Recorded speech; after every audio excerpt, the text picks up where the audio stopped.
ерөөсөө монголчуудын хувьд бол за сүүлийн 35 жил ардчлалд шилжээд бид өөрсдийнхөө улс төр нийгэм эдийн засгийн философиг томьёолоогүй дандаа л одоо гадны дэлхийн банк гэдэг юм уу, олон улсын валютын сан гэдэг юм уу, ийм одоо зөвлөгөөн дөр үндэссэн ийм баримжаа маягтай бүдэг бадаг байдалтай ингэж явж ирсэн. За мэдээж 1990 оноос өмнө бол одоо зөвлөлт холбоот улсаас өгсөн чиглэл гэдэг юм уу те коммунист социалист одоо үзэл сурталаар ингэж явсан. За тэрнээс өмнө бол манж гэдэг ингээд ер нь бол бид ч одоо бараг 300 орчим жил төөрөлдсөн өөрөө өөрсдийнхөө одоо философи, итгэл үнэмшил, зорилго чиглэлийг гаргахгүй явцсан байна.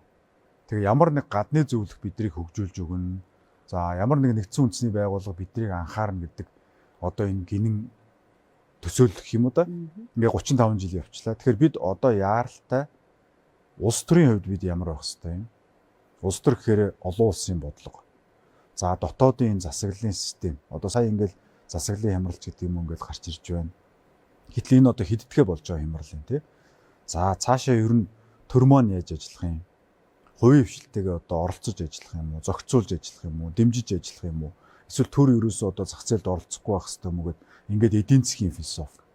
За тэгээ нийгмийн бодлогын бид нар өнөөдөр барууны Америкийн одоо контентер хүмүүжж байгаа ийм бүхэл бүтэн үе гарч иж байна. За энийгээ Gen Z гэд нэрлэлсэн. Гэтэл Монголын яг одоо энэ Gen Z гэдэг байгаа үе маань Америкийн Gen Z-ээс бол бас итгэл үнэмшлийн хувьд бол өөр хүмүүс байж байгаа.